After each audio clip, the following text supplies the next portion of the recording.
actual corruption that you see in today's world, and then also on top of that, some of the issues that you see in the financial services. Here's where it gets really, really interesting.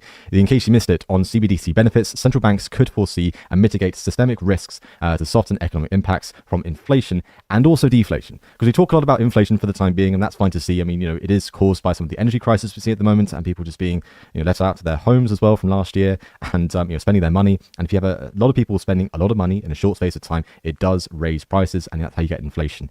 But on the other side of that, on the flip side, is if you get deflation, that's a very dangerous position to be in, because that's when the economy is really shrinking and fast. So it is a super important thing. Now, CBDCs is a hot topic at the moment. It is also certainly a polarizing topic as well. Now, there are going to be some benefits when it comes to CBDCs, but there are also some security risks, that come with that as well. And then also when it comes to the overreach of the states, some people are also worried about that this could be sort of an overreach on privacy rights and things like that. Hopefully, we could find a way forward where we can find a middle ground and see more of the benefits than the downsides when it comes to CBDCs. And Quant are talking about this, so this is super, super interesting. And especially when we go into where it could be going for its price action. Now, I'm going to talk about that later on in the video, so stick around for that as well. If you're new here and you're just watching this video and this is your first time watching, my name is Tom. This is CryptoBusy, and don't forget to subscribe to CryptoBusy today. We bring videos like this every single day to you guys.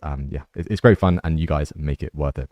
Okay, let's talk about QNT, the Quant token itself, and where could it go. Now, here's an interesting tweet saying it's not here to take part, it's here to take over. So this is the CEO.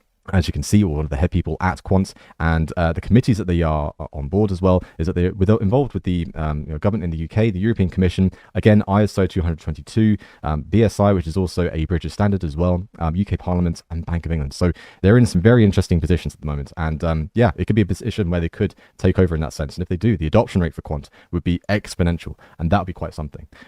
So about the Quant CEO and also with the new Prime Minister, this is where things get very, very interesting. So the new Prime Minister, the new UK Prime Minister, Rishi Sunak, he's 42, he's one of the youngest Prime Ministers we've had.